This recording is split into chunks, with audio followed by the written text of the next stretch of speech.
Many people choose not to invest. They're all around us. It might even be you or someone else you know. If you haven't made the decision to start investing yet, or if you know someone who hasn't taken that first step, let's make it clear. Now it's the time to begin.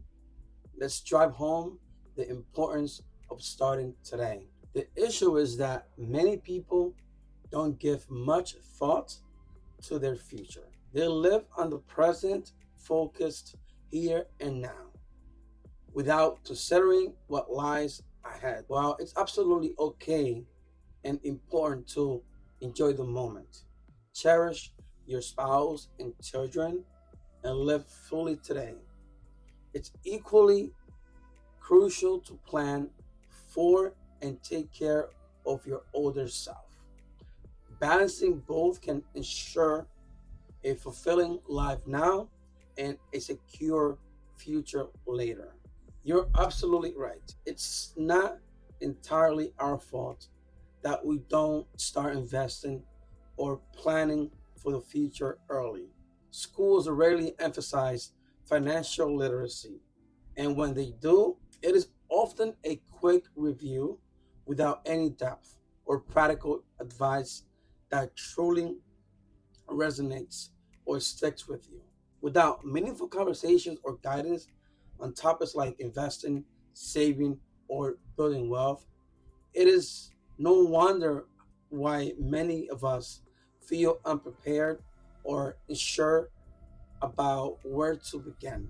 The good news is that it is never too late to start learning and taking control of your financial future. There is no doubt that our parents want the best for us. They always do. Even if they want to guide us or help us further, many are already doing the best they can, often juggling their own struggles. For most, providing shelter and putting food on the table is their way of showing love and care, because no one else loves us quite like our parents do. And I've had kids and I know what that means. If I had to point a finger, it would place the blame on society.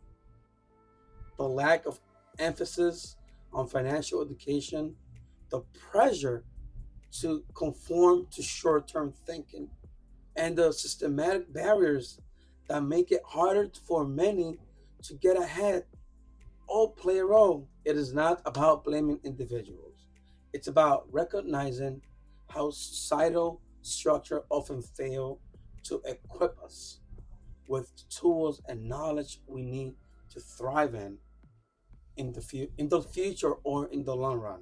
I'm not just telling you this, I'm living it too. I provide shelter and put food on the table for my loved ones. But I know it is not enough, and it feels like it's never enough. I want more for them, and I'm working to break the cycle, even when it feels like the odds are stacked against us. In the world, there are too many moving parts, systems, influences, and pressures shaping our lifestyles or our perspective. Those of us who notice the forces often feel like the urge to scream out, to wake up the world, to make people see what's happening and take control before it's too late. It is a call to awareness, to action, and change, because staying asleep isn't an option anymore. I'm coming to you as someone who has lived throughout countless trials and errors, someone who has stumbled, learned, and grown along the way. I felt the weight of the world, the pressure to provide, and the frustration of wanting more for myself and for my loved ones and for the world. I'm not speaking from theory or hearsay. I'm sharing from a place of real experience, hoping that my journey can help others avoid the same pitfalls and find a better path forward. With all that said, if by some miracle I could start all over again, here's what I would do differently with the knowledge that I have. Number one, start investing early. I would begin investing as soon as possible, even with a small amount, to take advantage of compound growth over time, something that I do not have now or that I lost along the way. Number two, educate myself sooner. I would prioritize learning about personal finance, budgeting, and investing early on, rather than waiting until life forced me to figure it out. Three, multiple income streams. I would focus on creating a diverse source of income, whether through side hustles, passive income, or investments. Two, reduce reliance just on a single paycheck. Four, live below my means. I would spend less than I earn and avoid unnecessary debt, saving and investing the difference instead. Five, plan for the long term. I would set clear financial goals for the future, retirement, buying a home, or building wealth, and work toward them consistently. Six, take care of my health. I would prioritize physical and mental health, knowing that without it, achieving financial stability and happiness becomes much harder. Seven, surrounding myself with the right people.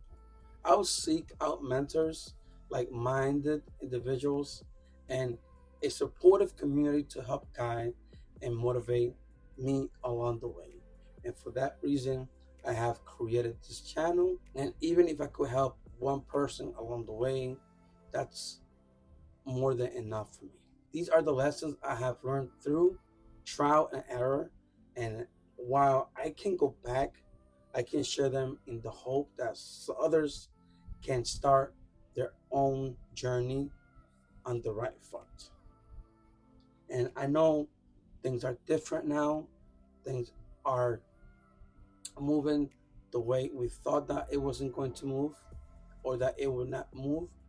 And the world is changing rapidly, and there's too many things going on. I know that I didn't provide something special or out of the ordinary, but you know, there's a saying. There's a saying that says that life does not repeat itself, but it rhymes. So whether we have further hard times in the future, the early you start, the earliest, or the early you start, that's going to compound over time. So if you're young, start ASAP. And if you're on my age, then let's try to work a little bit harder so that we can make up for the time that we kind of lost. This is my journey, and thanks for watching. And if you haven't subscribed, please do. If you did subscribe, I thank you from the bottom of my heart. Don't forget to like or comment, and hopefully, I'll see you on the next one. Bye for now.